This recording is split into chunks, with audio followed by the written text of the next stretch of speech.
As the school year begins, some of you students will be thinking about choosing a possible career.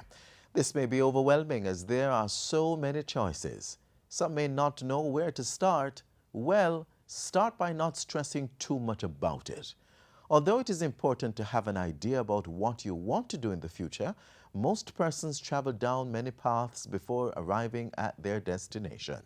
But if you want to start mapping your career course early on, one approach is to think about what you like to do or what you are good at doing. Another thing to think about is, are there jobs available in the field that you are thinking about going into? The working world is constantly evolving, so it is important to keep up with trends in the labor market. You may also seek to gain experience through volunteerism and interning.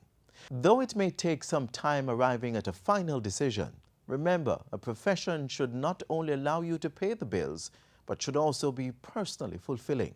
When you enjoy what you do, you will be more productive and will be better able to play a part in making Jamaica the place of choice to live, work, raise families, and do business.